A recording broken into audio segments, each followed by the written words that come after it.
Boa noite para todas, todos, todes.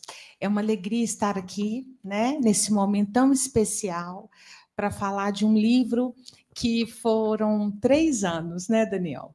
3 anos de organização, com a presença de autoras e autores tão bacanas, tão interessantes, e aí a criança saiu, né? Resistências na História da Educação, Perspectivas Contra-Hegemônicas. E aí eu só fico me lembrando, né, desde o início, quando a gente pensou nessa criança e numa possibilidade de trazer pesquisas e trabalhos que falassem de outros lugares ou a partir de outros lugares, justamente das resistências, dos grupos resistentes. Então, é uma alegria, né? A gente só tem a agradecer a presença aqui de todo mundo, né? E dar as boas-vindas a vocês, o público aqui presente, o público que nos acompanha também nos canais, fazer um agradecimento especial à Faculdade de Educação da UENG, que, né, está sediando tudo isso aqui, a editora Vozes, que é editora do livro, ao Adílio, né, que é a nossa ajuda técnica fundamental, a direção da Faculdade de Educação da UENG, que também nos apoiou desde o início e nos deu toda a estrutura para esse evento acontecer, né? Salientar também presenças muito importantes que são dos próprios autores, né? João Victor, Marcos Vinícius, Francisco, dentre outros autores que compõem esse livro e estão aqui presencialmente, além daqueles também que moram fora e que estão acompanhando, né, pelo canal do YouTube, tanto da Faculdade de Educação quanto do historiador João Carvalho, que também tem nos dado muito apoio e divulgado o trabalho, né? Nós vamos passar uma lista de presença mais ao final e também vamos passar agora, para quem tiver interesse, o QR Code do livro, né, na editora Vozes, que também tem 30% de desconto com o cupom RESISTIR, né? Esse desconto vai até 30 de junho e ajuda, né? Então, a gente também vai passar aí para vocês. E, nesse momento, nós vamos convidar a professora Ivana, diretora da Faculdade de Educação da UENG, para proferir suas palavras.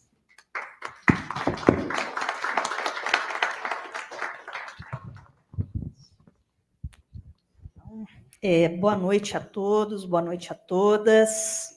A Faculdade de Educação sente muito orgulho de sediar esse evento para o lançamento do livro Resistências na Educação, Resistências na História da Educação, Perspectivas Contra-Hegemônicas, organizado pelos nossos professores Daniel Chacon, Aline Choquer, publicado pela editora Vozes, e com um prefácio, eu dei uma olhada nele, muito importante, do professor Luciano Mendes, que nos dá aqui a honra da sua presença. E esse livro chega num momento muito importante, não é? Não só pelas qualidades intrínsecas da obra, que serão objetos desse debate nessa noite, não é?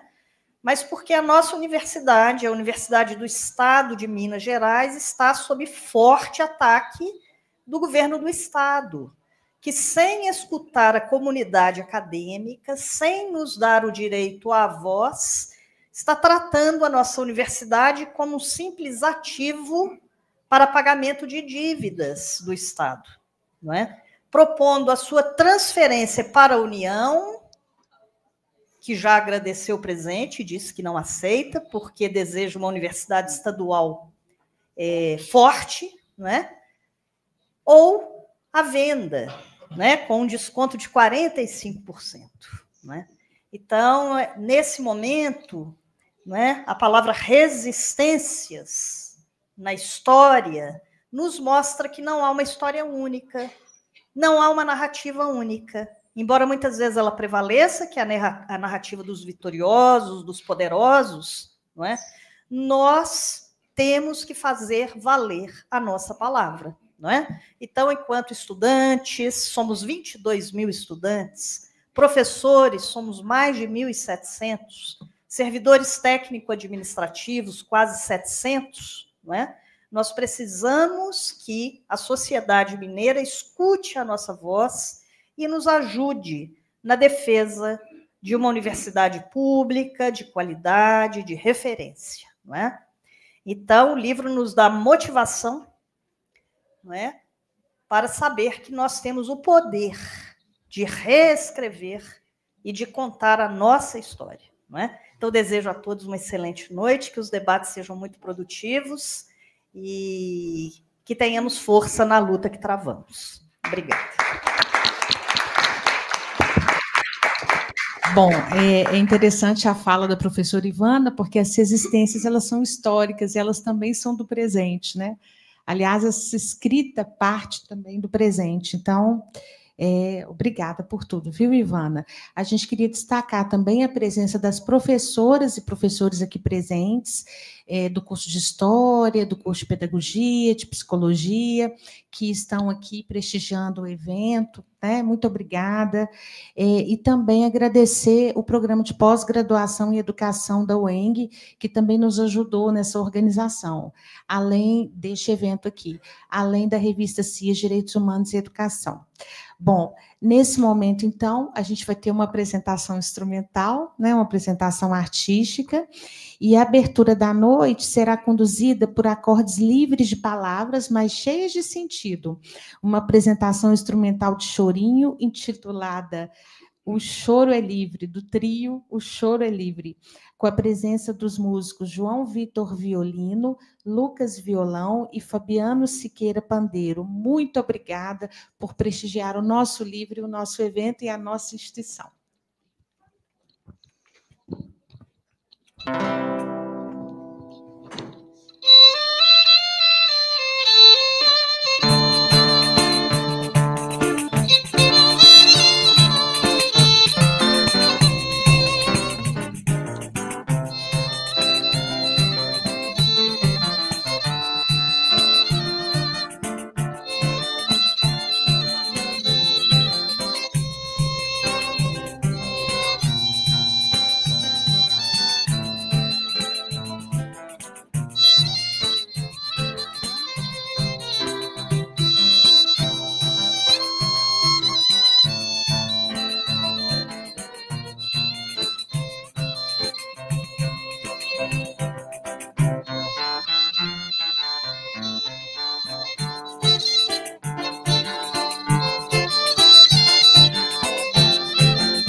Fala, André. Tudo, cara. Muito bem.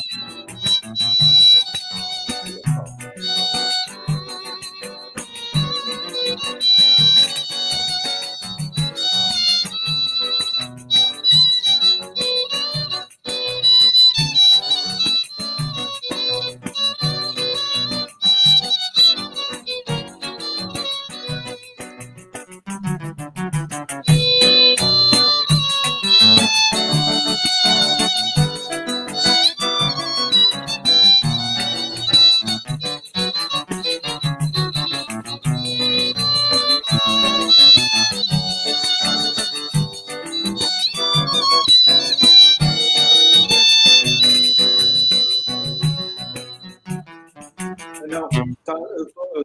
Pode falar.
Que show!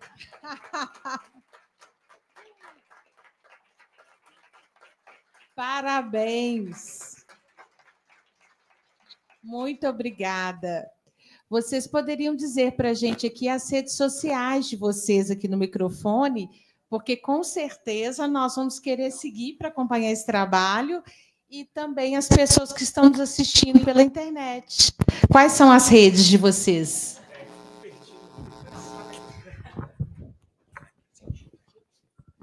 O meu é Cupertino Lucas. João Romano Violino. Gente, eu não sou músico de ofício, não. Sou psicólogo, sou psicanalista. Amigo da querida Vitória, assim, um prazer encontrá-la aqui. Mas, de todo modo, minha rede é Biano Siqueira. Quebra um galho, né? Uau! Não, psicanalista é tão boa assim. Bom, então, depois dessa apresentação maravilhosa, que muito nos inspirou, que nos dá muita responsabilidade, dois deles são da nossa casa, da SMU. Isso é motivo de muito orgulho para nós. Bom, só temos a agradecer e vamos passar, então, a palavra ao professor Daniel Ribeiro de Almeida Chacon, que é um dos organizadores do livro. Ele é professor aqui da Faculdade de Educação da UENG e também é professor visitante na Escola Universitária Católica de Cabo Verde, em África. Boa noite a todos, todas que nos acompanham aqui pelas redes sociais, pelo YouTube, o canal do Centro de Comunicação da Faculdade de Educação, aqui do Estado de Minas Gerais, do canal também do João Carvalho.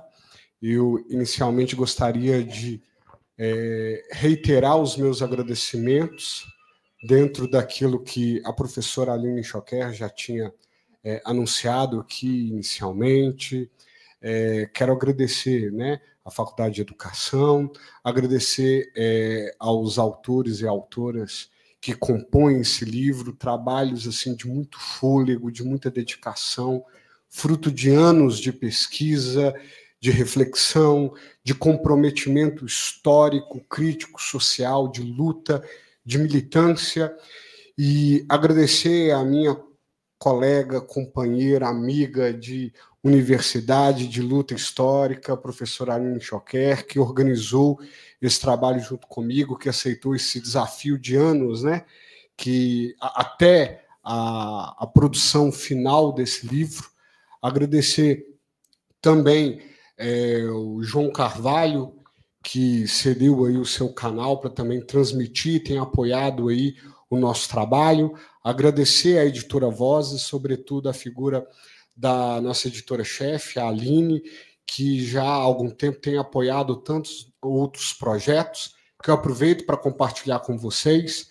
Essa outra obra também da editora Vozes, Pedagogia da Resistência, escritos a partir da vida e obra de Paulo Freire, uma obra que a gente reuniu vários pesquisadores, pesquisadoras, e com apoio do Conselho Mundial dos Institutos Paulo Freire, tem texto original do próprio Paulo Freire aqui conosco, uma outra obra autoral, no caso, 10 lições sobre Paulo Freire, para quem se interessa em conhecer melhor esse autor, ter um primeiro contato, uma obra que serve como uma porta de entrada ao universo do pensamento crítico freiriano. E gostaria de agradecer também aos nossos queridos professores, professoras que estão aqui hoje, que cederam as suas aulas para acompanhar com seus estudantes. Em especial, eu gostaria de agradecer aos nossos estudantes aqui da Faculdade de Educação, do curso de História, do curso de Pedagogia, que estão aqui e que nos acompanham também de casa. Muito obrigado. Em razão de vocês que a gente produz, né, pensando muito nos nossos estudantes, e não só pensando para vocês, mas as nossas reflexões, elas se constituem através da relação dialógica com vocês. Então, meu muito obrigado a vocês aqui da Faculdade de Educação e também aos nossos estudantes da Escola Universitária Católica de Cabo Verde, que essa hora quase, né, madrugada, está lá nos acompanhando. Meu muito obrigado. Gostaria, pessoal, de, em poucas palavras, e principalmente quem é meu estudante sabe que eu falo muito, então, para não ter eu acabar me excedendo no tempo, eu gostaria de ler a apresentação que nós escrevemos desse livro, que a apresentação ela dá bem a tônica da nossa proposta, da nossa perspectiva, que marca um lugar de produção histórica, social e política. Porque nós aqui nos posicionamos enquanto educadores políticos, porque a educação ela não é neutra. Então, aqui é um marco do nosso compromisso histórico com os esfarrapados e esfarrapadas do mundo. Aqui nós marcamos o nosso lugar de comprometimento com aqueles que sofrem, com os indígenas, com a comunidade LGBTQIA+, com as mulheres, com os trabalhadores do campo, com os trabalhadores e trabalhadoras urbanos, com a comunidade preta, com a comunidade quilombola, as comunidades quilombolas. Então, assim, nós nos colocamos nesse sentido, juntando a nossa voz às vozes históricas de luta e de resistência de vocês. E, embora nós não tenhamos um texto, um capítulo específico sobre isso, porque trata muito da história da educação numa perspectiva brasileira, gostaria de também me posicionar publicamente e declarar a minha solidariedade ao povo da Palestina diante do genocídio que tem sido cometido.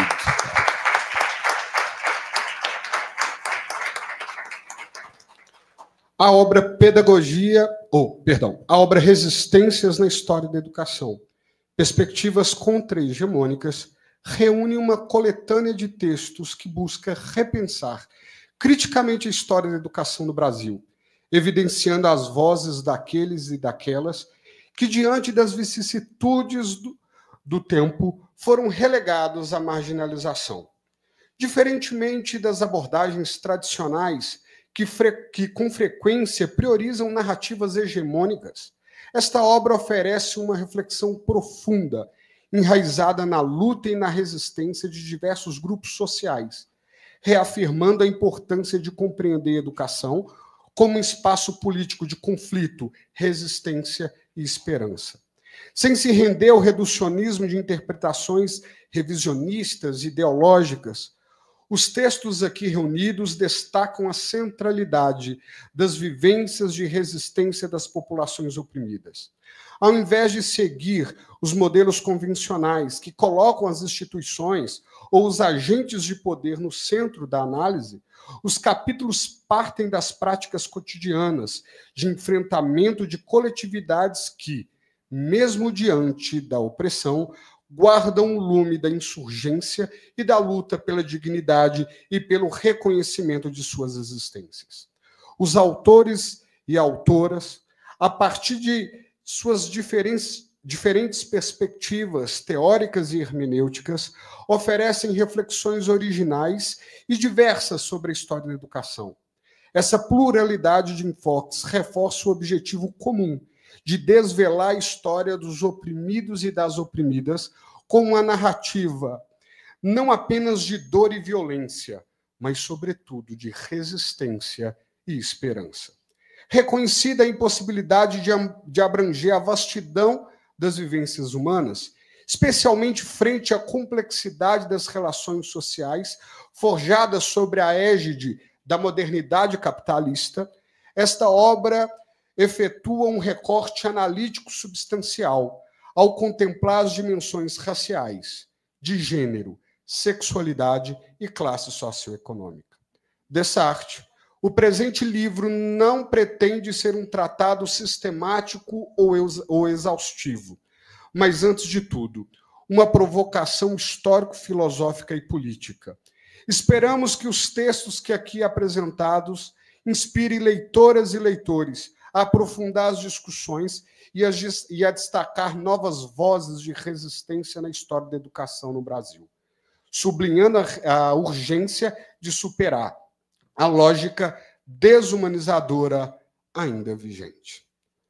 Agora eu passo a palavra para minha colega, co-organizadora do livro, professora doutora Aline Choquer Vaz, professora aqui da Faculdade de Educação do Estado de Minas Gerais e do Programa de Pós-Graduação em Educação dessa mesma instituição.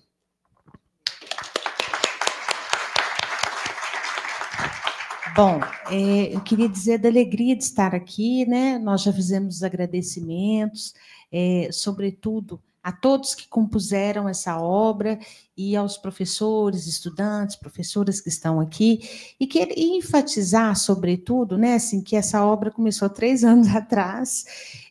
Nós sabíamos que, como toda obra que é datada, que é histórica, que ela não se pretende ser, né, exaustiva, como o professor Daniel falou, em todas as temáticas. Nós temos muitos grupos de resistência ainda que não foram contemplados, mas nenhuma obra seria possível de abarcar uma totalidade, né?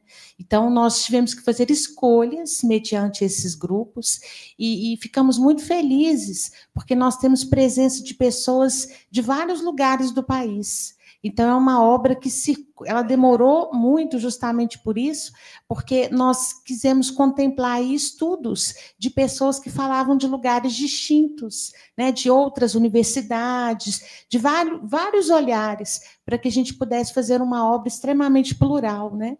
Então, ela é resultado disso. Ela é resultado de uma busca de pesquisadores, pesquisadoras que trabalham com a história da educação e que tentam pensar a narrativa histórica a partir do olhar dos grupos de resistência.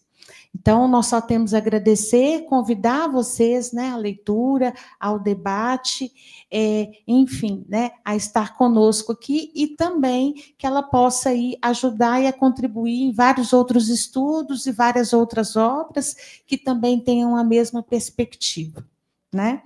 Bom, nesse momento agora, a gente sabe, né, que uma obra como essa é repleta de autores e autoras, mas a gente também hoje, essa noite, fizemos um recorte, né? E é isso, vamos ter outras oportunidades também de trazer os outros autores para poder discutir, as outras autoras. Então, nós temos aqui 2 convidados, né? O primeiro convidado que vai falar hoje é o professor Daniel Cara. Ele está de maneira remota, online, né? Ele, em virtude da distância, mas ele muito gentilmente quis participar, e ele é professor da Faculdade de Educação da Universidade de São Paulo, da USP, e é coordenador honorário da Campanha Nacional pelo Direito à Educação. Olha só, os nossos convidados têm currículos super extensos. Então, a gente abreviou para dizer o seguinte: vai ao livro lá, dá uma olhada, porque são referências mesmo para a gente, né? Então, é isso. Passo a palavra ao professor Daniel Cara.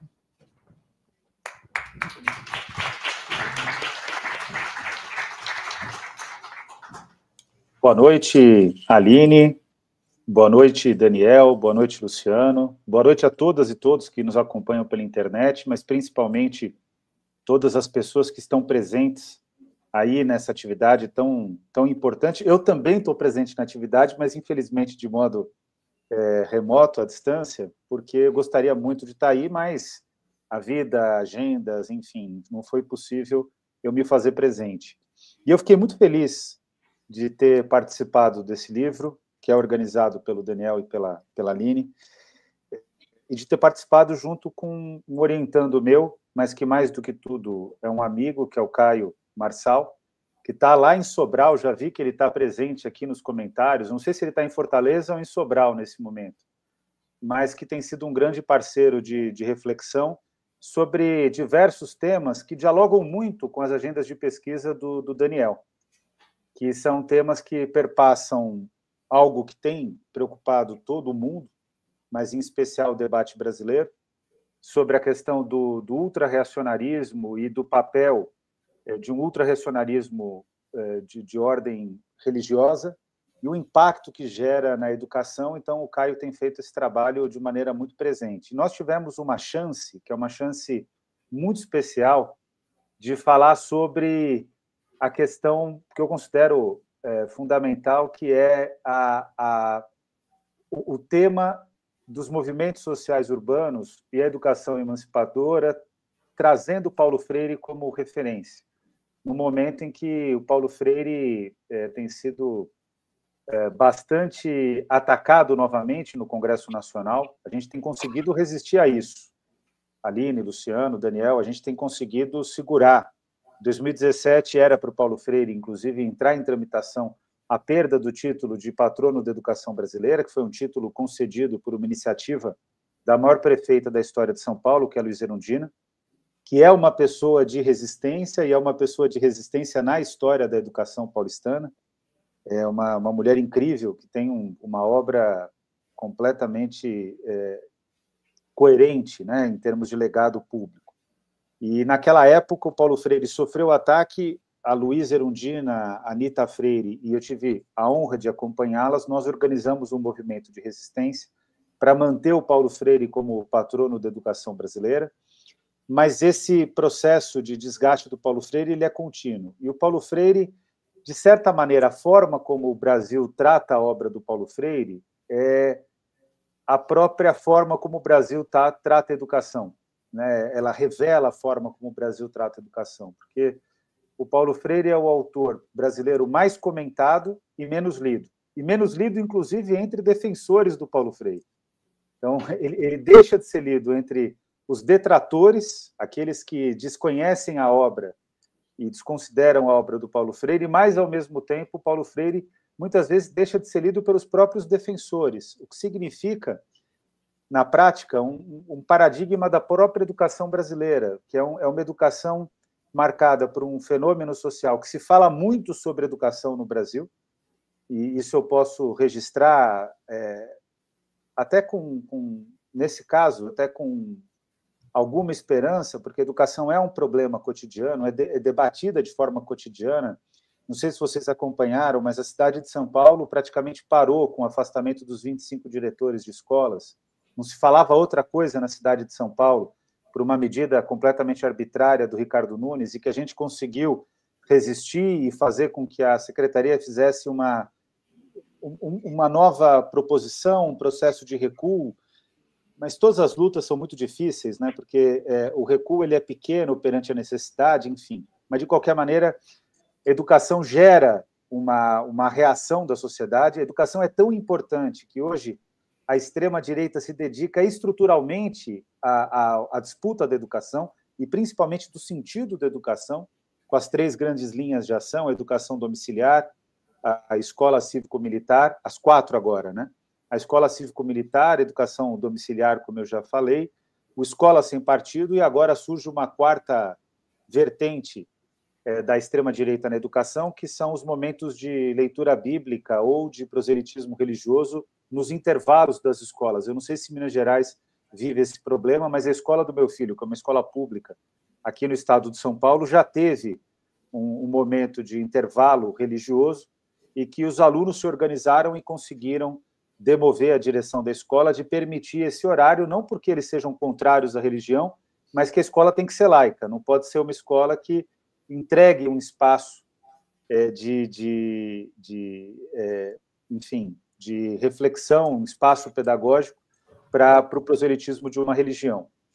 Então, concretamente, a gente vive no Brasil um paradigma, porque a educação, um paradoxo, na realidade. A educação é muito falada, há muito discurso sobre educação. A educação polariza, inclusive, posições políticas, especialmente a extrema-direita tem utilizado a educação como uma arena de disputa, mas a educação no Brasil, da forma como deveria ser, não se realiza. E ela não se realiza por um fator que eu hoje dei uma entrevista para o Breno Altman, que é um grande amigo, e ele é incisivo nas perguntas, e ele me pergunta por que a educação brasileira não deu certo. É complexo dizer isso, porque, em muitos aspectos, a educação brasileira deu certo. O Brasil era um país que, na metade do século passado, em 1950, era um país majoritariamente de uma população sem acesso à alfabetização, uma população marcada por um analfabetismo absoluto. A minha avó, Maria, minha avó paterna, falece analfabeta. Ela falece com quase 90 anos, mas nunca conseguiu se alfabetizar. Até essa é uma história curiosa, porque graças ao fato de que minha mãe era educadora popular e ter participado de uma classe que a minha avó estudou, que ela conheceu meu pai, então eu sou fruto até das lutas pela educação popular. A tristeza da minha mãe, que infelizmente a única pessoa que ela não conseguiu alfabetizar foi minha avó, porque minha avó tinha medo do processo de alfabetização, ela tinha medo da frustração, da dificuldade sobre a alfabetização.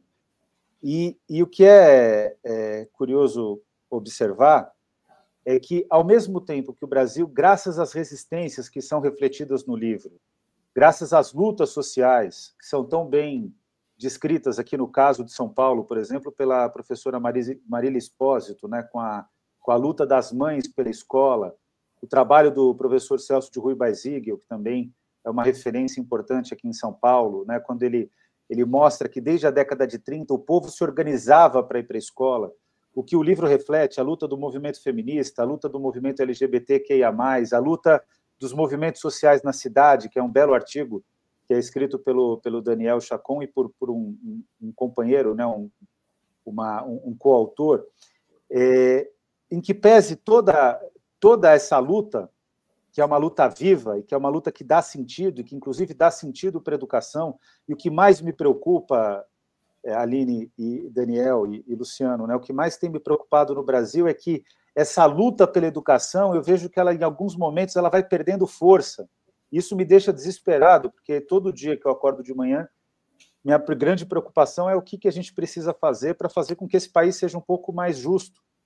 E no fundo, para lutar para que esse país seja um dia, em algum momento, um país efetivamente justo. E que essas batalhas elas vão se tornando difíceis, porque o cenário internacional, o próprio cenário brasileiro, no dia de hoje, inclusive, por exemplo, o governo federal edita uma medida provisória que muda o critério de manutenção e desenvolvimento do ensino, que só no orçamento do MEC vai representar uma perda de 12 bilhões de reais. E daqui a pouco vai apresentar uma perda maior em estados e municípios, porque qualquer bolsa de estudos, inclusive em escolas privadas, pode ser descontado de manutenção e desenvolvimento do ensino, que vai inviabilizar o pagamento do piso em muitos municípios, que já não está sendo pago, que vai inviabilizar uma série de questões da educação. Agora, veja, tudo isso é a resistência, é a luta, é lutar, e essa é a nossa vida. E aí, para além do meu trabalho como professor e como pesquisador, existe um trabalho que é um trabalho político, que é de vários autores que escrevem nesse livro, de lutar pela educação. O que é preocupante observar é que, para o aspecto econômico, estritamente econômico, a educação brasileira ela é sistêmica, porque ela, com muito esforço de professores, com muito esforço dos movimentos sociais, a gente obteve avanços na educação que tem garantido uma educação que, por exemplo, com base nacional comum curricular, com reforma do ensino médio, acaba resultando numa educação que é sistêmica em termos econômicos, porque é uma educação dominada pela lógica do neoliberalismo, da ideia do indivíduo, que é uma pessoa dedicada, que é empreendedora de si mesmo, né, que essa é a principal, melhor síntese, né, do indivíduo neoliberal e do projeto educacional neoliberal, e não tem como fugir, é preciso falar sobre o neoliberalismo sem medo, porque é o que estrutura a nossa vida econômica e social. O neoliberalismo é muito mais do que uma doutrina econômica. Ele é uma filosofia moral das sociedades. Eu concordo com o trabalho, e aprendi, obviamente, muito, né, com todo o respeito, a gente tem que caminhar nos ombros dos gigantes, do Michel Foucault, das críticas do próprio Bourdieu, que vão por caminhos distintos, o trabalho de aproximação do Dardot e do Laval, toda a escola marxista, não tem como a gente fugir da análise do neoliberalismo, mas o fato é que, para a educação neoliberal, o sistema público de ensino brasileiro ele é extremamente eficaz, porque ele custa pouco perante a necessidade, ele é razoavelmente barato, considerando que o Brasil investe 385 bilhões de reais em educação, mas deveria estar investindo cerca de 700 bilhões de reais. Aqui eu só falo de educação básica, sequer estou falando de educação superior, e me somo à luta da Universidade Estadual de Minas Gerais em defesa de uma educação pública de qualidade, da manutenção da universidade, que está sendo atacada pelo governador Romeu Zema. Mas o fato é que a educação brasileira, a cada dia que passa, por conta desses constrangimentos de políticas educacionais, pelos cortes de recursos, ela vai seguindo a sua tendência em relação àquilo pelo qual ela é planejada pelas elites econômicas de formar as pessoas que vão atuar no mercado de trabalho desregulamentado, numa escala de trabalho que é absurda, que é a escala 6x1, e de uma perspectiva que é uma perspectiva que não seja, de fato, a emancipação plena de mulheres e homens. E por que isso acontece? Porque a educação de qualidade ela tem 3 fatores que eu considero fundamentais. Primeiro, a educação de qualidade ela é uma política estrutural de distribuição de renda, porque o fundo público passa a ser distribuído efetivamente para as pessoas que precisam ter uma educação de qualidade por outros 2 motivos. Então, o primeiro ponto é a distribuição de renda, mas para a disputa do poder econômico, em segundo lugar, e em terceiro lugar, para a disputa do poder político, ou seja, uma educação emancipadora, ela dá as possibilidades da classe trabalhadora de participar, e das camadas populares, de participar efetivamente do jogo do poder real, que é algo que a nossa educação não permite.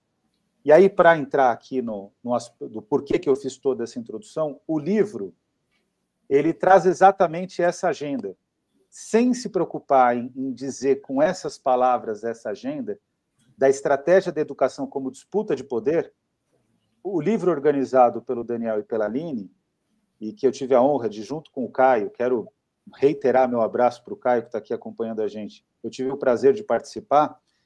O livro ele traz, por meio da resistência, da organização popular e da organização dos movimentos e de uma ação efetiva no sentido de uma construção de uma nova educação, ele mostra que, efetivamente, a gente precisa manter viva a esperança de que, nas lutas pela educação, e são muitas lutas que são refletidas no livro, a gente vai construir um novo paradigma de modelo educacional, a gente vai construir uma nova realidade para as escolas, uma nova realidade de educação popular, uma nova realidade de política educacional que, de fato, dê as possibilidades de disputar o poder. Então, quando eu vejo os artigos, né, sobre o movimento das mulheres, sobre o movimento LGBTQIA+, que é belíssimo, são os artigos, inclusive, no início do livro, o trabalho do Daniel, enfim, não vou citar todos os artigos aqui para não ficar indelicado, mas, efetivamente, todos os textos, todos os capítulos do livro, eles, na prática, refletem que existe jogo, existe disputa, existe conflito, e que é por meio do conflito e desses atores e desses movimentos que entram em cena, trazendo novas perspectivas para a educação, que, de fato, a gente vai construir um outro país, e, para construir um outro país, a gente precisa de uma nova educação. Então, eu fiquei muito feliz de participar do livro, fiquei muito feliz de receber o convite para estar aqui com vocês. Peço desculpas que eu vou ter que, logo depois aqui da minha fala, eu vou ter que me ausentar, mas dizer que foi uma honra poder participar tanto desse evento como também do livro, e o que o livro mais me trouxe, né, hoje de manhã, antes de um conjunto de reuniões, hoje o dia foi bastante pesado, eu fui refolhear o livro, e o que mais o livro me trouxe está ali também na apresentação do Daniel e da Aline, né? O que ele mais me trouxe foi a certeza da esperança. E eu não vou aqui dizer o que a gente sempre fala do verbo esperançar, do Paulo Freire, porque isso já está dito. Mas eu quero trazer um aspecto que está contemplado na obra do Paulo Freire, mas que é pouco dito, que, na realidade, a gente acredita na esperança, porque a esperança ela dá para a gente algo que nenhum outro sentimento é capaz de propiciar. A esperança dá para a gente um horizonte transformador. E o que eu vi no livro, de maneira muito concreta, foi esse horizonte transformador. Então, quero parabenizar demais o Daniel e a Aline pela possibilidade de construir esse livro, parabenizar a Editora Vozes, agradecer a Editora Vozes, que, na minha opinião, é uma das mais importantes do país, e certamente dizer para vocês que a gente vai aprender muito agora com a fala do Luciano, que vai trazer uma perspectiva, já escreve um belíssimo prefácio, bastante poético, inclusive.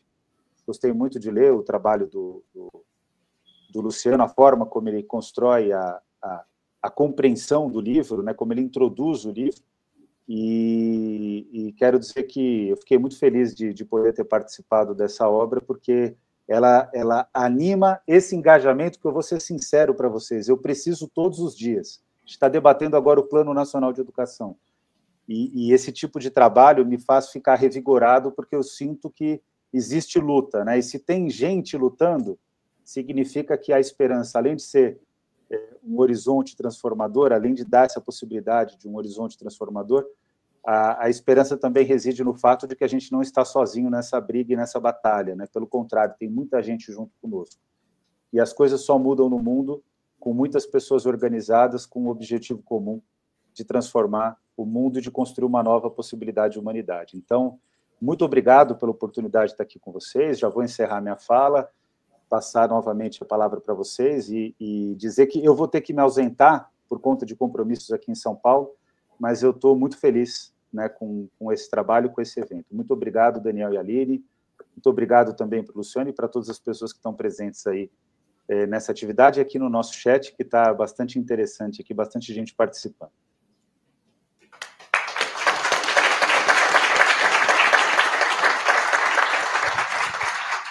Nós que temos que agradecer, né, a presença do professor Daniel Cara, a relevante contribuição no livro, né?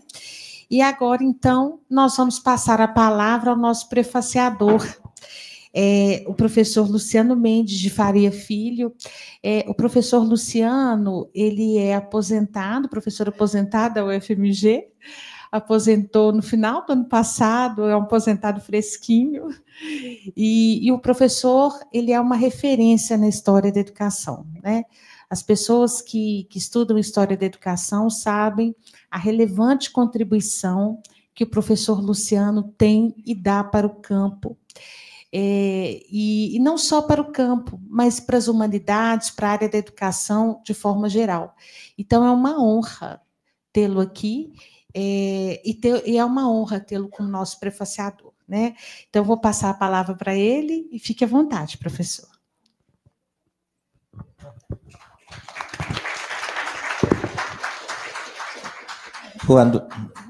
Boa noite a todos, a todas, a todos. É um prazer, a honra é minha, Aline, retornar aqui ao UENG, a esse espaço. A última vez que eu estive aqui, há alguns anos, estávamos recém-ocupados, né? E esse espaço não estava com essa organização, então é bom retornar à casa. Eu queria agradecer muito ao Daniel, à Aline, por terem me convidado a prefaciar o texto, que significa também tomar contato, em primeiro lugar, com a obra, com aquilo que outras pessoas vieram ver bem depois. Queria, então, cumprimentá-los pela organização do livro, queria cumprimentar aos autores e autoras, todos que participaram, queria fazê-lo na figura do grande amigo Marcos Vinícius, dileto amigo de tanto tempo, e que é uma honra estar aqui lendo seus textos, lendo os textos dos colegas. Certamente, se ele cá estivesse, ele falaria muito melhor do que eu sobre o livro e sobre os trabalhos dele, mas vários outros colegas que aqui estão e que participam do livro. Então, queria agradecer. Mas queria dizer que, quando preparava essa intervenção aqui, eu fiquei pensando que o livro trata de resistência na história, mas o que é a resistência na história, né? Aí eu fiquei pensando, eu acho que está aqui agora, né, ocupando esse território, é resistência, né? Ou seja, dizer para o Zema, né, para a FIENG, para os cúmplices desses senhores e senhoras, que a UENG não está à venda, que Minas não está à venda, eu acho que é um ato...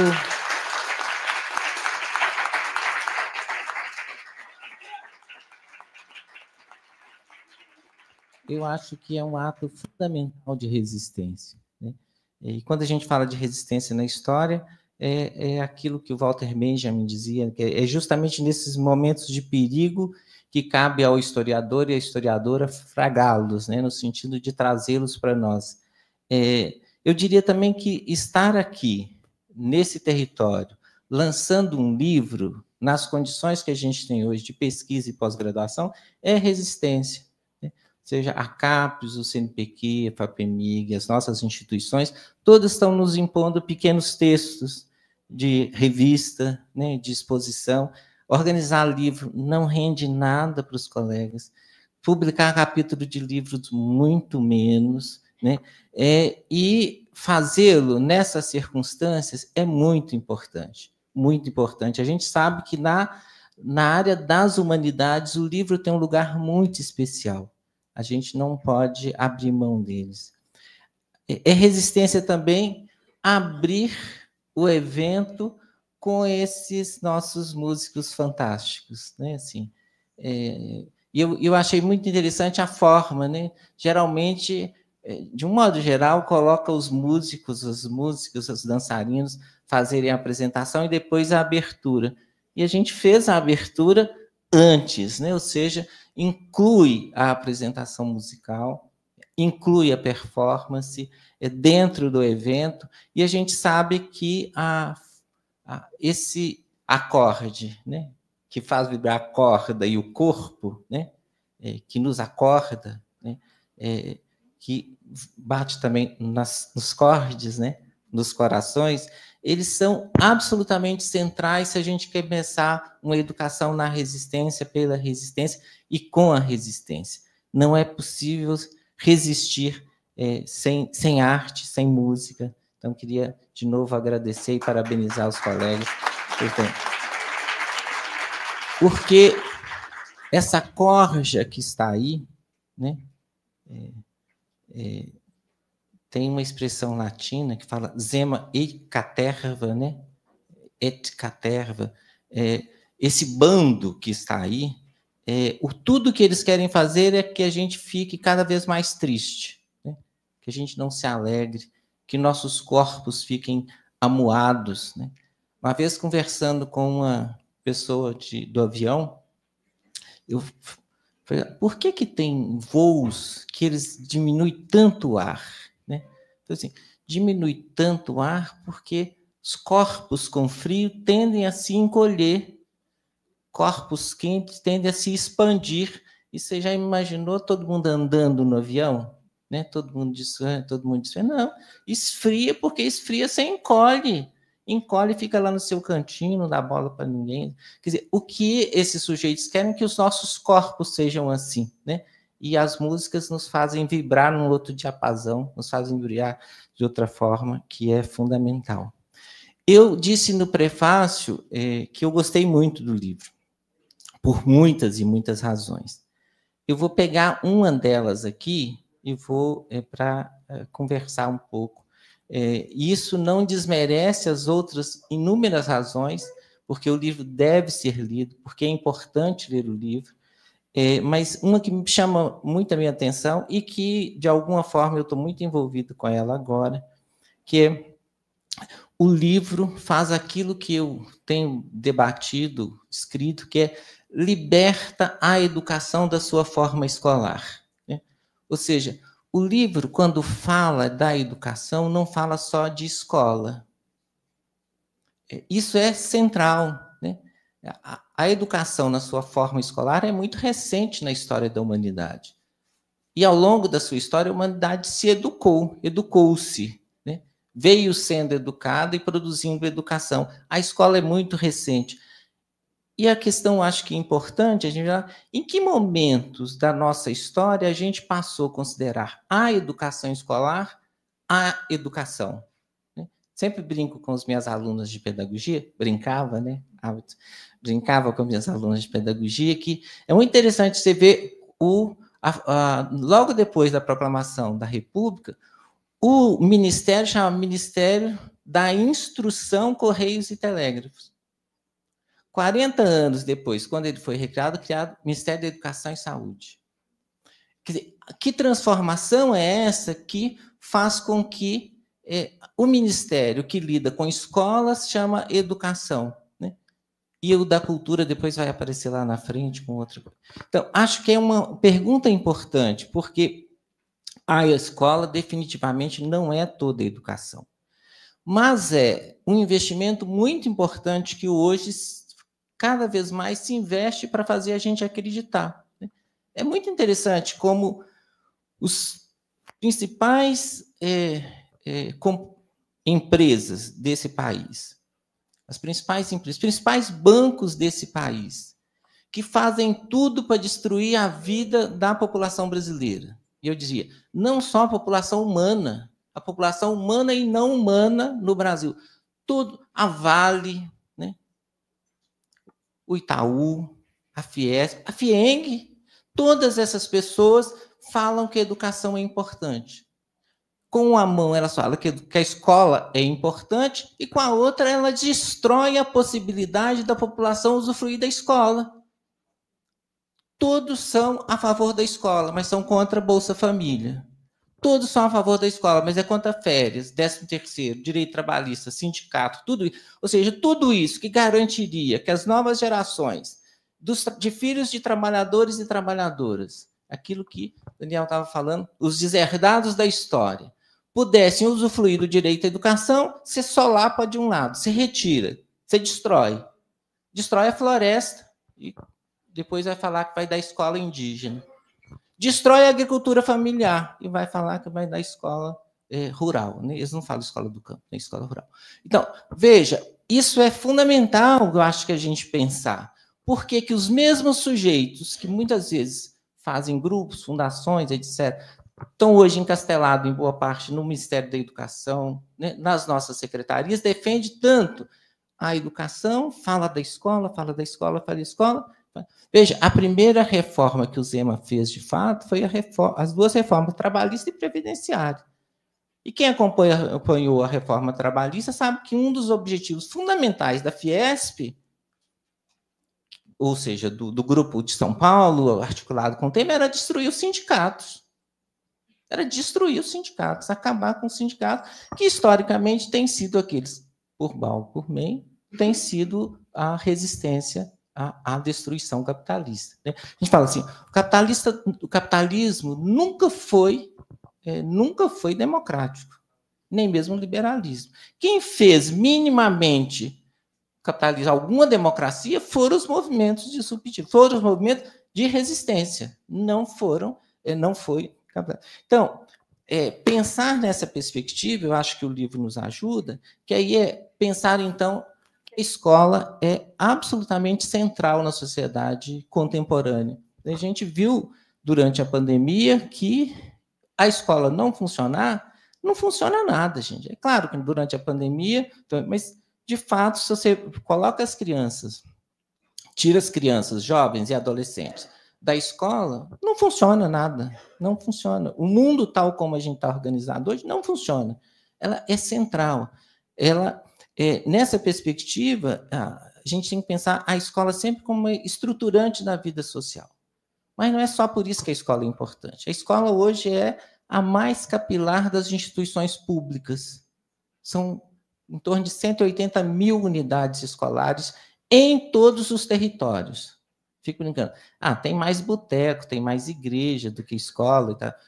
Mas pública, não tem nenhuma instituição pública que faça competição com a escola em termos da presença no território.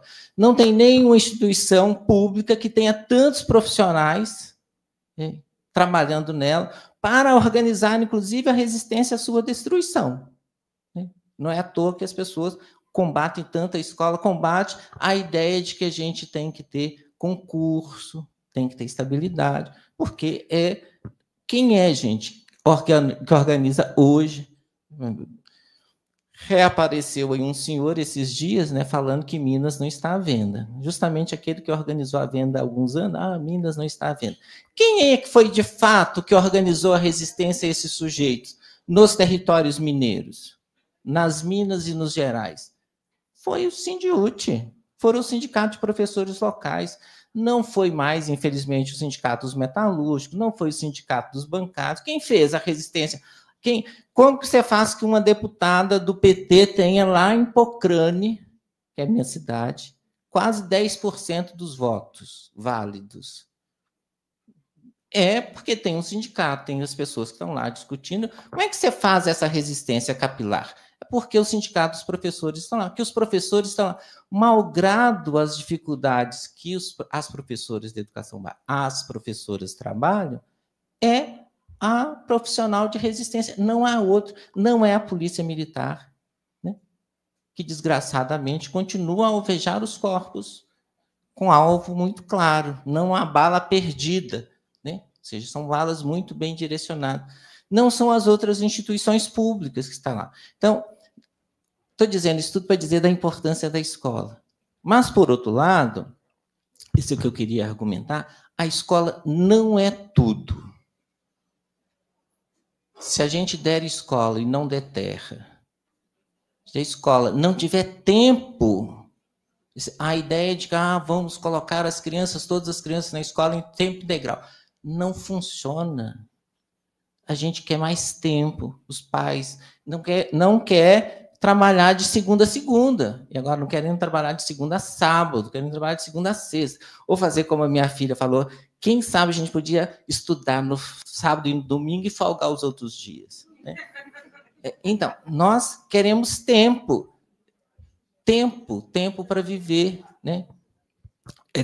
É trabalhar para viver, não viver para trabalhar. Então, se a gente não tiver transporte, não tiver comida, né? Se a gente não construir as utopias de que as pessoas têm direito ao teatro, ao cinema, né, a programas de rádio de qualidade, não só usufruindo disso, mas produzindo isso também, né? Então, se a gente tiver só escola, não adianta, né? Não adianta.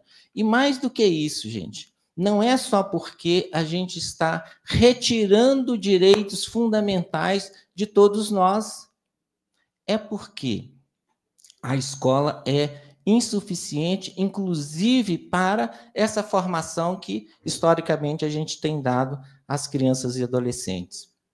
Porque, veja, com todos os... A gente tem muita crítica a todos os índices internacionais sobre qualidade da educação. Mas vá lá que eles valham alguma coisa. E a gente está falando, olha, não é por falta de escola, entre aspas, de boa qualidade, que a Europa inteira está votando no neonazismo, na extrema-direita e tudo. Não é por... Alemanha, França, Itália, Finlândia, Portugal, tudo. Não é por falta de escola. São países que foram... Pega a Alemanha tem escolarização plena desde praticamente metade... Claro, o que veio a ser a Alemanha, metade do século XIX. Não é por falta de escola. Não é por falta de escola que os Estados Unidos fizeram, a maior parte da população fez a asneira de eleger esse pulha que está lá. Não é por falta de escola, infelizmente, né, Trinidad, que os hermanos elegeram o Milei. Não é por falta de escola, tá, é o próximo aqui, não é por falta de escola que Israel está fazendo o que está fazendo. Não é por falta de escola, enfim, que a gente elegeu um racista, homofóbico, tudo. Vai todas as antiqualidades de um ser humano para ser presidente da República. E não bastasse isso, depois de tudo que ele fez em 4 anos, ele teve mais 400 mil votos em relação ao primeiro. A figura teve, depois de 4 anos, 400 mil votos, a mais do que ele teve em 2018. Então, não é por falta de escola, né? Então, como a gente pode pensar que a escola é fundamental, é importante, mas não é suficiente? Talvez a gente devesse buscar também razões na própria forma como a escola vem se organizando, né? E como a gente vem contemplando, vem pensando a própria educação, né? Ou seja, a gente pensou uma educação cada vez acreditando na racionalidade, no conhecimento, né? De que é isso que fazer. Aí vem a gente agora e descobre, olha, não é por falta de conhecimento racional, tudo, que o Conselho Federal de Medicina é o que é. Bolsonarista, negacionista, anticientífico, tudo isso, todos que você...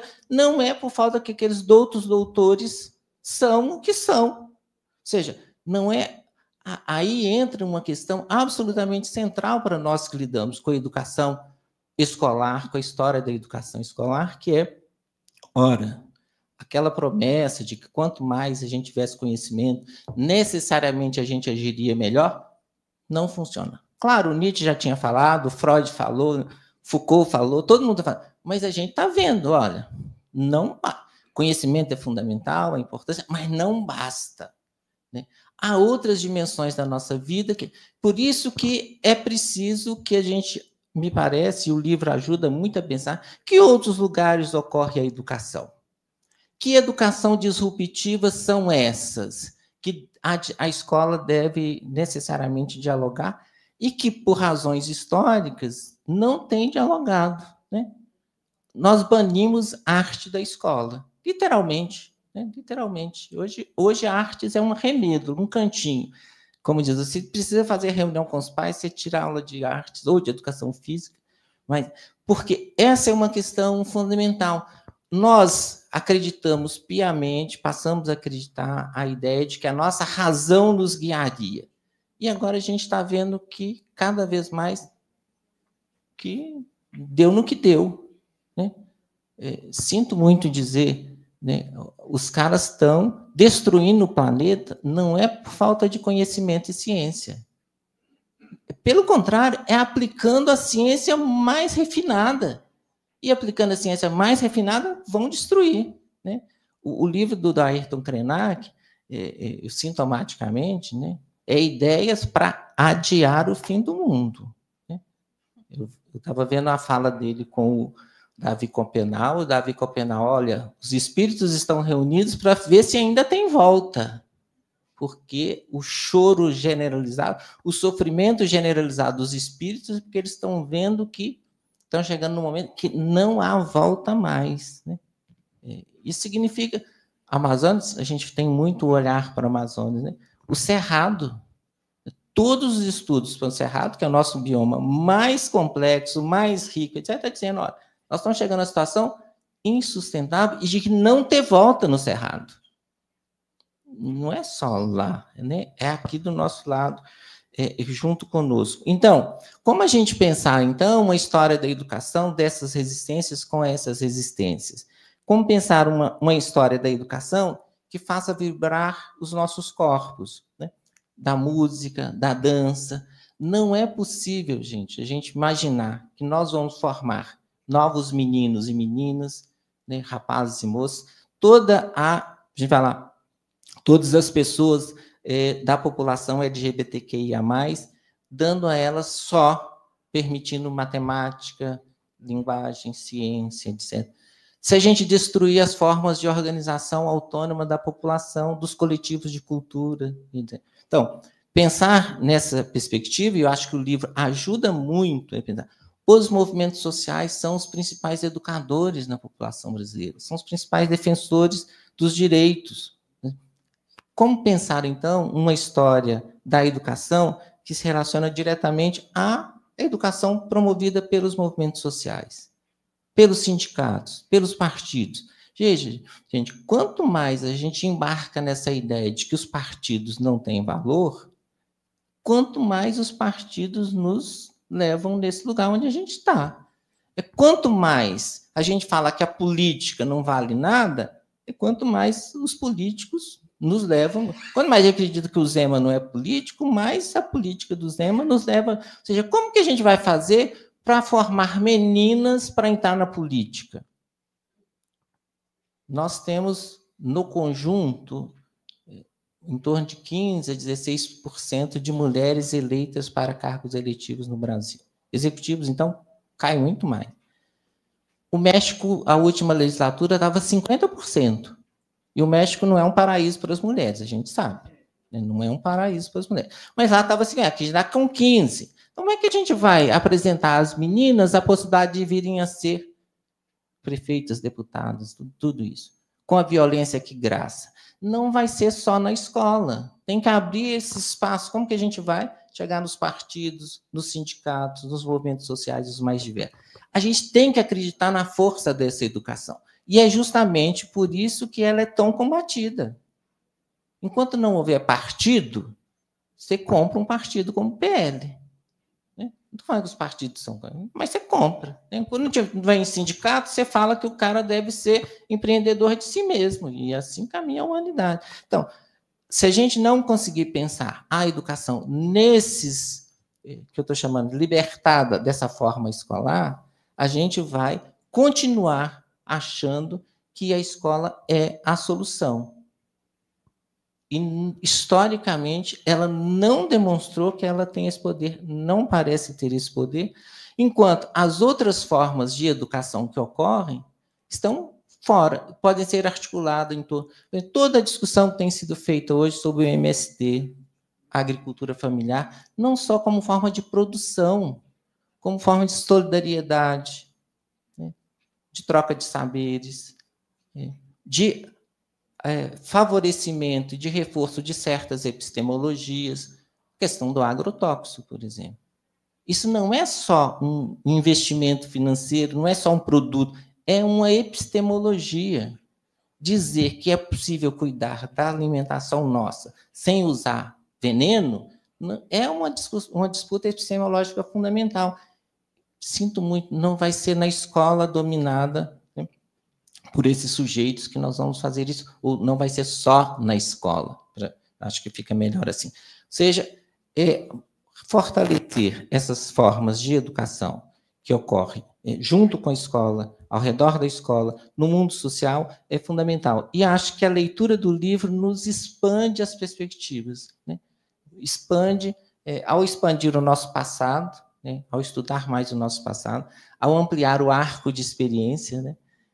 Possibilita também que a gente ponha um horizonte de expectativa muito mais amplo para lembrar o Gombrich, né? Ou seja, nosso horizonte de expectativa amplia à medida que a gente amplia o nosso conhecimento do passado. Então, queria, mais uma vez, parabenizar a Aline, o Daniel, todos os autores e autoras pelo livro. Eu acho que é uma ótima contribuição à história da educação, e mais do que a história da educação, é para a gente pensar em novas formas de inventar um país diferente, mais justo, mais igualitário, né? E que a gente possa ter orgulho de viver nele. Então, muito obrigado.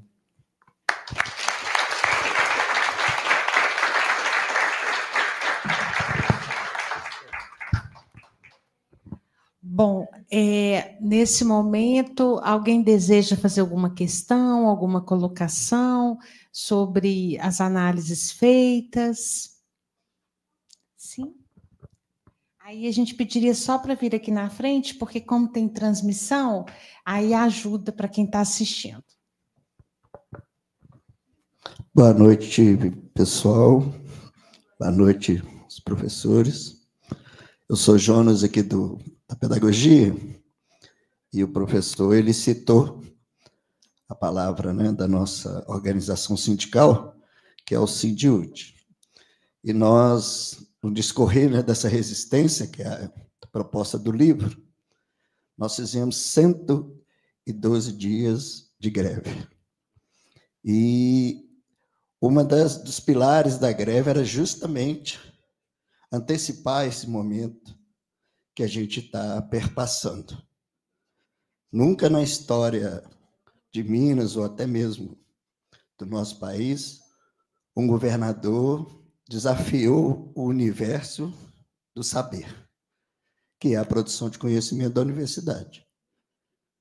E é preocupante quando a gente vê um secretário estadual de educação que, a meu ver, deveria ter entregado o cargo, se ele se propõe a ser, de fato, alguém que passou pelos trâmites do conhecimento. E nós temos que pensar, porque eu estive também numa live, como o Daniel Cara estava colocando, e eu acho que esse instrumento, neste momento pandêmico da educação, é a gente dialogar mesmo e colocar o nosso rosto. Eu estive lá em Pernambuco, nós colocamos um busto de bronze do Paulo Freire. Foram 750 educadores do mundo inteiro. E por que eu estou falando isso? Não é questão de ser melhor ou questão de ser aquele que vai fazer a diferença. Não, muito pelo contrário. A gente faz as coisas quando a gente convence ao outro. E eu hoje acabei de estar mais convencido que a gente precisa não é mais semear. Cecília Meirelles, ela diz o seguinte, ela prefere ver a roseira cortada, porque um dia ela volta inteira. E a gente precisa ser assim.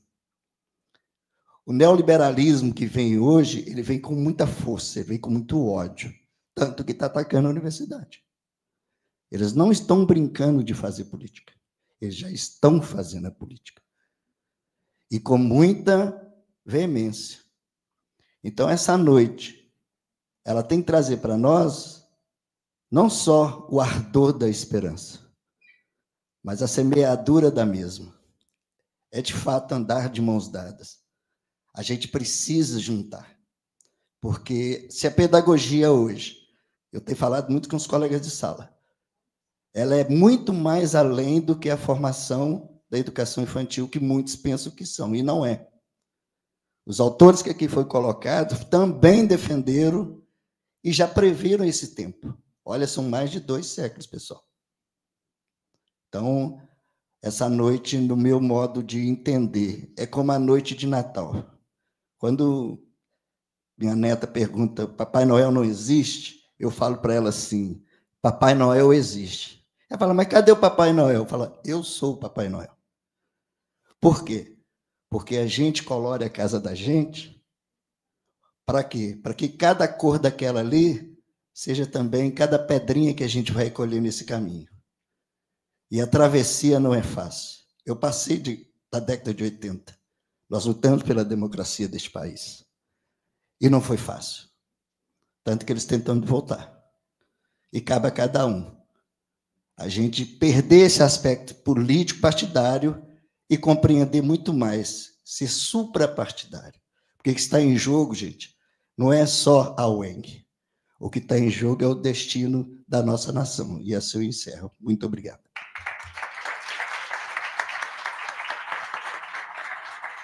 Muito obrigado, viu, Jonas, pela sua reflexão. Foi um prazer ter sido seu professor. Espero reencontrá-lo em breve. Pessoal, tem uma palavra que Marx usa, né, que aqui os tradutores brasileiros, né, traduzem por suprassunção, a palavra Aufhebung, que é a negação, superação, conservação do capitalismo. Quando nós falamos disso, dessa necessidade de superação, que também é algo muito presente, muito vivo no pensamento freiriano, nós estamos falando da necessidade, não é da preservação apenas de um grupo étnico, racial, social. Nós estamos falando da preservação da humanidade como espécie, como bem trouxe o professor Luciano aqui. Isso é muito importante. E aí, eu, como pesquisador marxista, freiriano, nas minhas aulas, uma pergunta muitas das vezes aparece.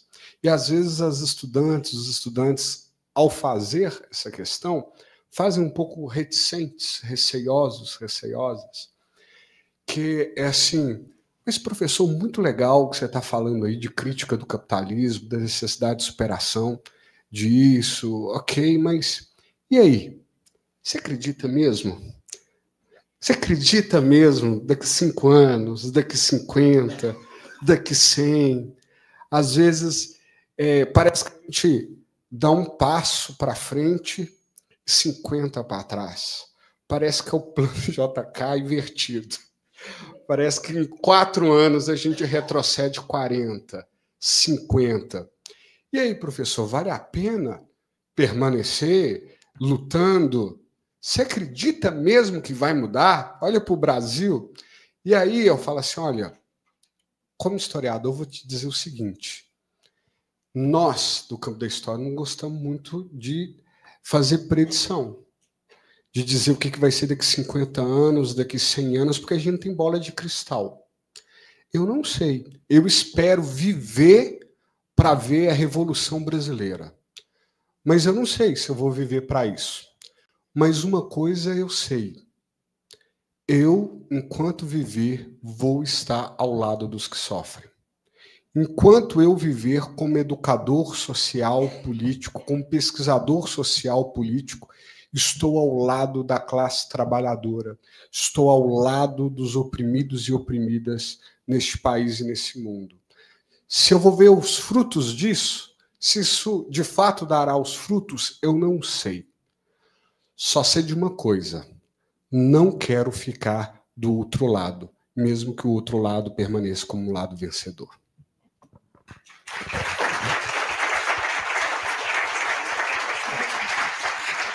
Bom, alguém mais quer falar? Ninguém? Bom, eu até entendo, né, assim, porque hoje é um dia bem especial, né, no calendário. Mas, enfim, nós só temos a agradecer, né, assim, mais uma vez, a todos, todas e todes que estiveram aqui. Muito obrigada, Luciano. Muito obrigada, Daniel Cara. Muito obrigada, Marcos Vinícius, que é um dos nossos autores, né, que fala da história da educação dos negros e negras. Muito obrigada, João Vitor, que é também um dos nossos autores lá no nosso capítulo do Paulo Freire, os movimentos sociais. Muito obrigada, Francisco, que passou por aqui, não sei se ele ainda está, que também trouxe para a gente um capítulo bem bacana sobre a questão da docência, história da educação. Enfim, fica o convite para a leitura. E você quer falar? É porque está transmitindo, vem. Vem cá, porque está transmitindo. E agradecer a todas as pessoas, dizer que a lista de presença está rodando aí com QR Code. Então, para certificado, é fundamental preencher essa lista de presença, tá? E vamos aqui mais uma pergunta, a nossa pergunta final, e depois aí todos podem encontrar seus pares, tá? E quem não tiver par também não tem problema nenhum, né? Enfim, não vamos padronizar e homogeneizar o mundo.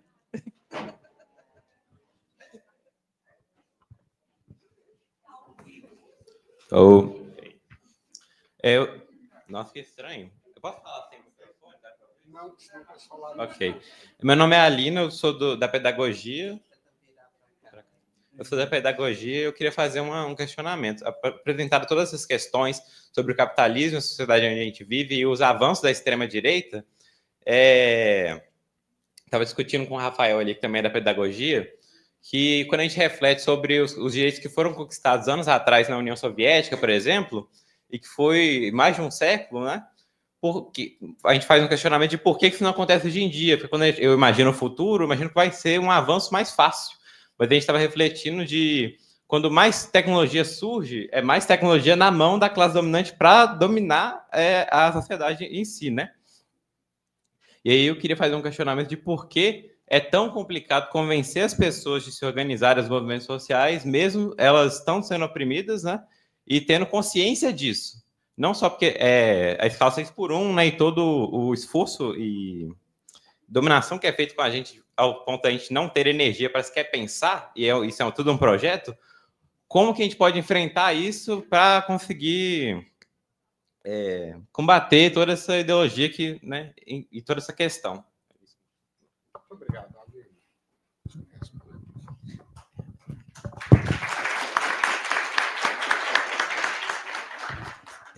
Aline, se você encontrar alguém que tem essa resposta,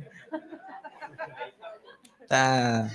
Não, é porque eu acho que a gente tem visto, a gente acumulou muito, né, ao longo da história do conhecimento, sobretudo a partir do século XIX, sobre o capitalismo e depois sobre os modos de agenciamento, funcionamento do humano, né? Pensar aí os grandes, né? Marx, Weber, Freud e tudo aquilo que vem depois, todos os outros, Nietzsche, e como que funciona. E a gente consegue entender mais ou menos como que tem funcionado. Mas essa pergunta, né? Por que a pessoa, mesmo sabendo que vai perder o 13º, e sabendo que vai perder isso, que vai perder aquilo, resolve voltar votar no seu algoz, né? Marlene Chauí tem um prefácio lindíssimo a um livro do Etienne de la Boétie sobre a servidão voluntária, né? Mais de 4 séculos ele falava assim: por que os sujeitos se voluntariamente querem ser servis aos outros, né? Eu acho que essa é uma questão fundamental e atual, né? Porque se o conhecimento é central, é importante, e a gente tem aprendido isso sistematicamente, a gente já sabe que não é a partir do conhecimento que a gente toma necessariamente decisões, né? E aí entra uma zona extremamente cinzenta, né? Para dizer, muito mais nebulosa da tomada de decisão. Por que os sujeitos tomam a decisão? A partir de quê? Claro, a partir dos conhecimentos. Claro, há um modo de funcionamento do capitalismo. O João Antônio de Paula, e junto com ele um tanto de gente, fala assim: o capitalismo não tem moral, não tem ética. Essa ideia de desenvolvimento sustentável no capitalismo é balela, né? Porque deixando a própria sorte, o capitalismo vai acabar com Minas, vai acabar com a Bahia, vai acabar, não tem, vai fazer, tirar petróleo na Amazônia, vai desmatar e vai fazer, não há regra. Fala assim, hoje, esses dias a gente estava num debate falando, olha, os nossos grandes aliados hoje são os chineses para se contrapor a essa coisa americana, vibramos com a inteligência artificial chinesa, etc. Mas para onde que vai o petróleo de Minas? O petróleo de Minas não vai para Cuba. Desculpa, para onde que vai o minério mineiro? Não vai para Cuba.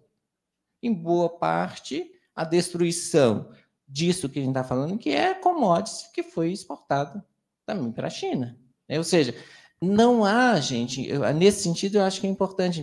Então, essa ideia de uma racionalidade capitalista que vai impedir de acabar com o mundo. Não vai. Metaforicamente, a arte é fundamental, antecipa, né? Mostra horizonte de possibilidade. Não olhe para cima, é nesse sentido. Está aí para nos dizer, né? O que acontece no final do filme? Não olhe para cima, desse que é recente. Os ricos, muito ricos, pegam a nave e saem do planeta. Saem. É isso que acontece, eles saem, eles abandonaram. Elísio, que é um outro filme fundamental, o que fala? A estação espacial, que já funciona hoje, passa a funcionar para os muito ricos. E lá embaixo, nessa terra, vive o resto. Ou seja, as condições de possibilidade de abandono disso aqui têm sido construídas. Essa ideia de os voos espaciais para fazer... Gente, é disso que se trata. É de você criar condições para que, destruindo a Terra, você possa viver na estação espacial, você possa ir para lá e continuar usufruindo daqui.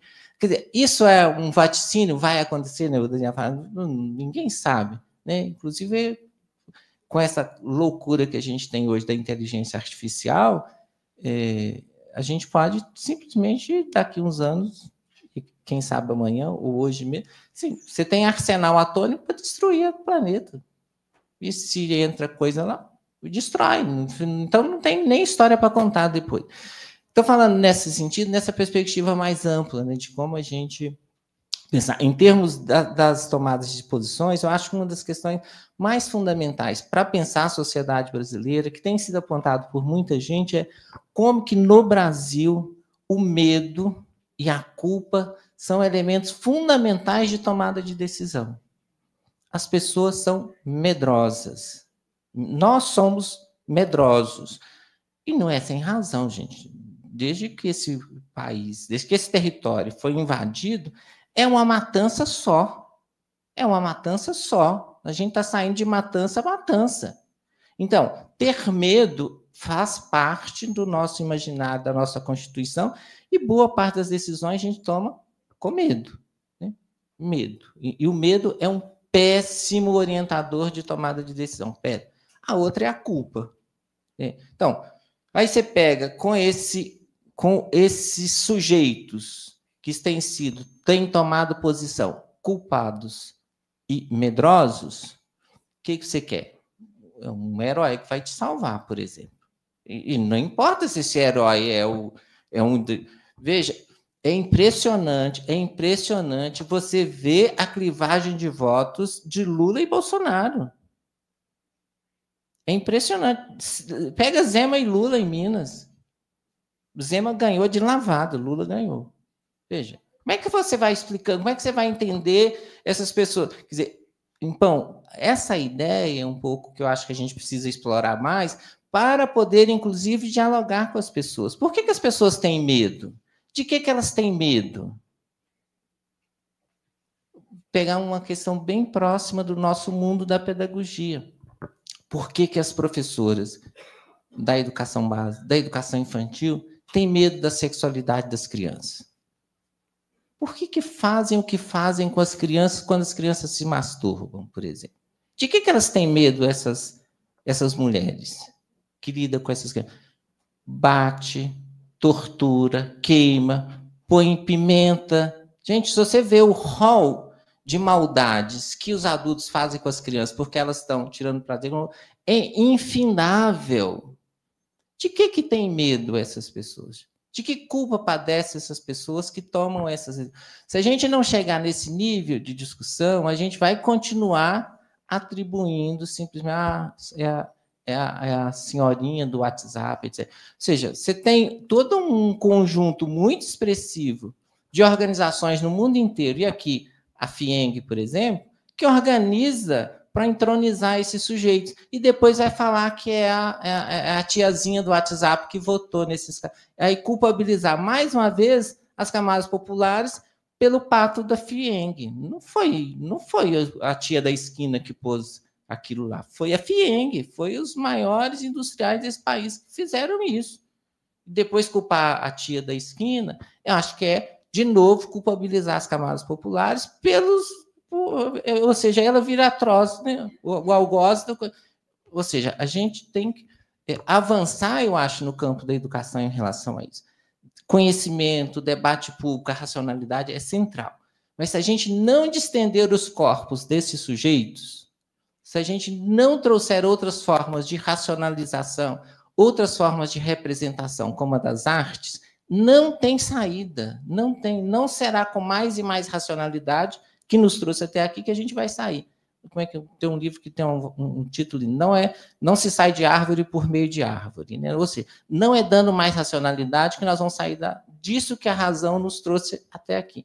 Ou a gente faz esses corpos vibrarem em outros diapasão, de outras formas, com as artes, com tudo aquilo outro que a gente tem, ou nós não teremos saída mesmo. E não ter saída é, digamos assim, uma saída catastrófica, mas será. Então, Aline, quando eu falo, eu acho que uma das questões que a gente tem que investigar cada vez mais entre nós, com nós mesmos, as nossas perguntas para nós e com os coletivos que a gente convive, é de que medo padecem essas pessoas que fazem isso? De que culpas padecem essas pessoas que vão no culto, vão lá em todas as igrejas, em todas as religiões, e fazem o que fazem? Que culpa padecem as pessoas? Que medo padecem? Eu estou falando de culpa e medo, é claro, tem outros elementos que a gente pode ver, mas se a gente não chegar a fazer essas perguntas, a gente vai continuar achando que é por falta de conhecimento que as pessoas fazem. E definitivamente não é por falta delas saberem que elas serão exploradas, que elas perderão os direitos. Elas sabem, mas mesmo assim votam no seu algoz. Essa que eu acho que é uma questão importante para a gente da educação e que a gente tem que avançar. E um dos avanços, me parece, é investigar mais a presença da Constituição de uma sociedade culpada, de uma sociedade de medo. Não só para pegar esse exemplo da culpa, eu sei que estou atrapalhando a Aline com o tempo do coisa. Mas veja uma coisa super importante. A gente sabe que 90% da água e do desperdício da água potável nesse país é na produção do agro, na produção industrial e etc. Todas as pesquisas mostram isso. Quando eles vão fazer campanha de preservação, o que ele incide? No seu banho. O seu banho. É o seu banho que atrapalha. Veja, como que você transfere... ou ir lá fazer xixi no chuveiro. Veja... Entendeu? Assim, é isso que eu falo, que são os processos de de culpabilização dos sujeitos. Ou seja, você vai autorizar aumento da conta, vai autorizar mais isso, porque você se sente culpado porque você está usando água, quando, na verdade, 90% da água e do desperdício da água não tem nada a ver com o consumo humano. Ele não tem a ver com o consumo humano, é de outra ordem, de outra natureza, mas todas as mensagens incidem sobre o sujeito individual, particular, etc. Ora, sair dessa armadilha significa fazer uma crítica mais geral sobre os modos, inclusive, de agenciamento dos nossos corpos, das nossas atenções, e aí nem estou falando das redes sociais, a desgraça que tem sido a utilização das redes sociais para o adoecimento. Não é que o adoecimento, gente, seja um fruto, um desvio. Não é. O adoecimento é uma política, né? Todo mundo sabe que viciar não é um desvio quando você fala das redes sociais. É como do bingo. Não é um desvio. Ele vive disso. Vive disso. Ou seja, se a gente não entrar nesse tipo de discussão, como as redes sociais, etc., tem o adoecimento como forma de educação e de controle dos corpos, das mentes, seja lá o que mais a gente queira, a gente vai ficar brigando, tirando as crianças, vão educar para usar as redes. Isso é fundamental, mas elas continuarão nos adoecendo, não só para vender remédio, mas para vender produtos os mais diversos, capturar nosso tempo, etc. Então, pensar nisso, eu acho que é pensar em outras políticas, em outras formas de fazer a gestão do tempo público, do dinheiro público, dos recursos públicos, com outras formas de educação. Por isso que eu acho que é tão fundamental a gente pensar essas formas educativas que estão fora desse diapasão, né? Ou seja, a música, a dança, o teatro, tudo isso que sistematicamente tem sido negado às camadas populares. Sistematicamente, né? Você pega nossas alunas de pedagogia, quantas usufruem do direito de ir no cinema, no teatro, de viajar? Quantos? Quantos somos? E aí a gente acha que, de novo, que nós vamos salvar dando mais aulas sobre didática, metodologia, que elas vão ensinar melhor. Não vão muito longe, me parece. Desculpa, gente. Bom.